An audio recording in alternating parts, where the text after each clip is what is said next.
He was called the Hitman. One punch. That's all it ever took. But the punch that destroyed Thomas Hearns didn't come from a fighter. It came from the people he trusted most. There are cities that create champions, and there are cities that consume them. Detroit, Michigan, in the 1970s was both. Thomas Hearns grew up in a neighborhood where ambition was a luxury, and survival was the only lesson that mattered. He was a boy with nothing. No safety net, no guarantees, no plan B. But one day, he walked down a flight of stairs into a basement gym on McGraw Avenue, and everything changed. The Kronk gym didn't look like the birthplace of a legend. It smelled like iron and sweat and desperation. But inside those walls, a trainer named Emmanuel Stewart saw something that stopped him cold. A kid, 6'1", his arms like steel cables, and a right hand that didn't just hurt people, it erased them. By 1980, Thomas Hearns was undefeated in 28 professional fights.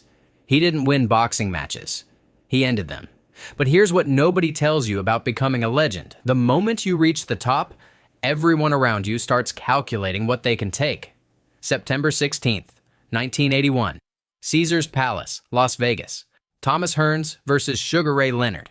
147 pounds of pure, undiluted rivalry between two men who each believed they were the best alive.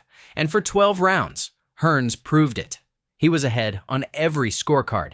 He was landing clean. He was controlling distance. He was walking into history. Then came round 13. Leonard, battered, desperate, half-broken, threw everything he had left. And Thomas Hearns stood still for just 1 second too long.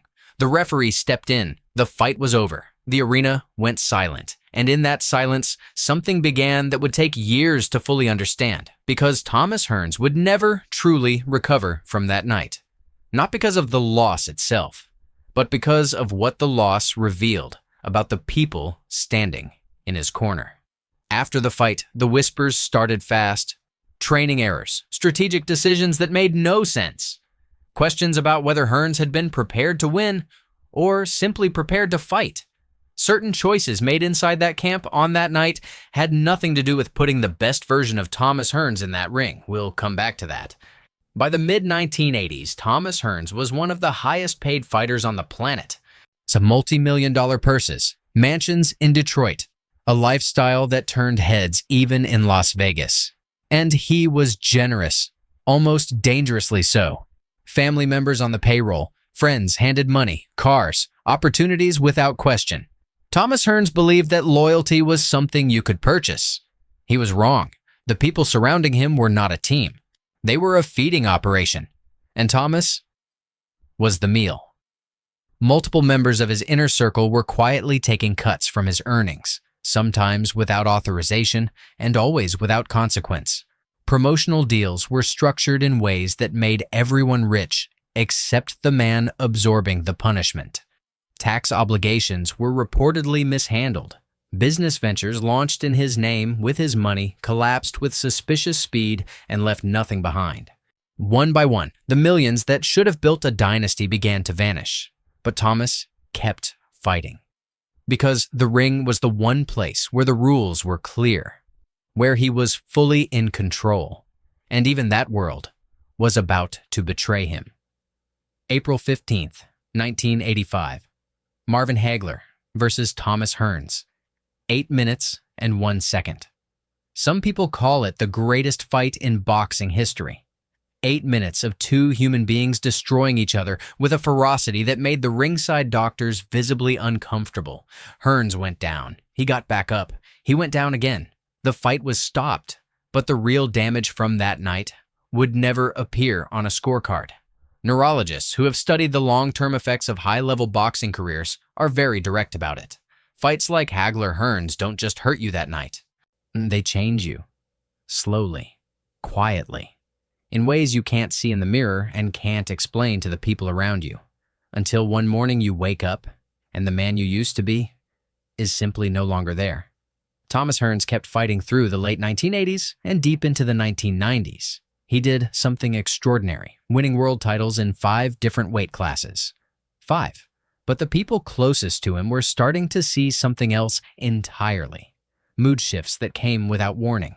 decisions that made no sense, and emotional volatility in a man who had once been ice-cold and calculating. And the moment a powerful man becomes unpredictable, the predators always find a way in.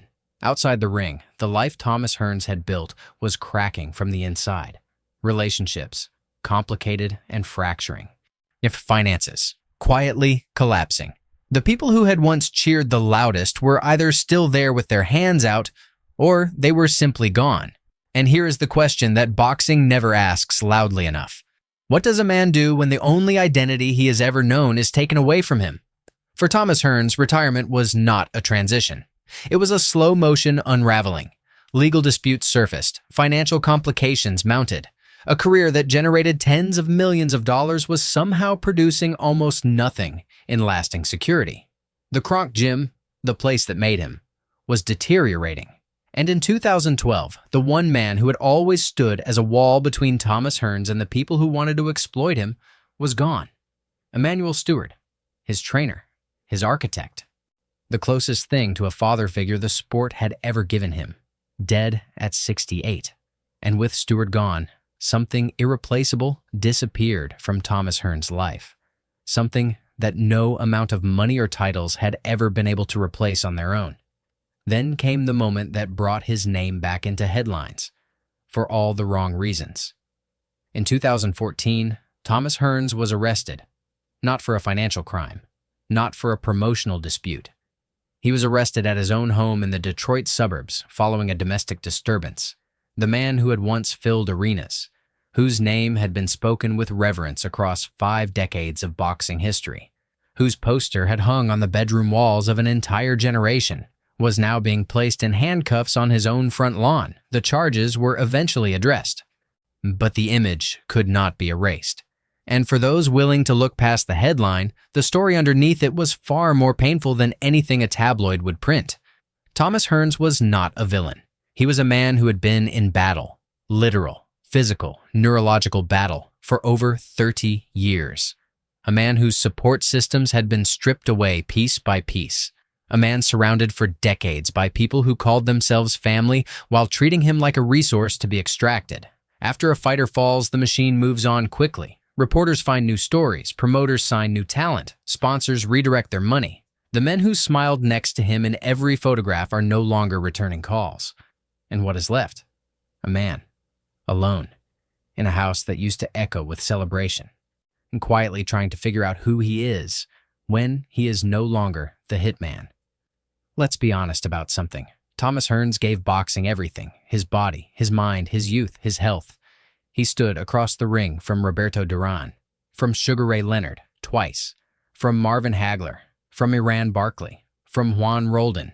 These were not ordinary opponents. These were the most dangerous men alive in their era. And Thomas Hearns walked toward every single one of them without flinching. So here is the question that nobody in this sport asks loudly enough. Where was boxing when Thomas Hearns needed it? The sport that made him a millionaire offered no structured transition program when his career ended. No mandatory financial protection, no long-term neurological care, no safety net of any kind. Just the crowd. It's just the lights. And then, nothing. Thomas Hearns is not alone in this. Joe Louis died broke. Mike Tyson lost over $300 million. Evander Holyfield lost his mansion. When the same pattern repeats itself across generations, across champions, across every era of the sport, it stops being a coincidence, and it starts looking like a system working exactly as designed. Thomas Hearns is still alive. He still appears at boxing events. He still signs autographs. He still smiles for photographs. To a casual observer, he seems fine. But people who have spent real time with him speak carefully. They choose their words slowly. They pause in places where the answer should come quickly. What is undeniable is this. The man who held world titles in 5 weight classes did not retire into the comfortable legacy that his ability demanded. He has spoken openly about financial hardship. He has given interviews with the quiet vulnerability of a man still processing decades of damage he never fully named. And the most painful part of Thomas Hearns' story is not a single fight, a single loss, or a single arrest. It is the look in a man's eyes when he finally understands that everything he built was being quietly taken apart, while he was busy being a legend. We build these men up. We put them on posters and scream their names in sold-out arenas. We pay to watch them absorb damage that would hospitalize most of us, and we call it entertainment. And then, the moment they can no longer perform, we move on, without a second thought. Without a single backward glance, Thomas Hearns deserved better. Not as an act of charity, not out of pity, but as basic human accountability from a sport that consumed him completely and gave almost nothing back. The Hitman destroyed every opponent he ever faced inside the ropes.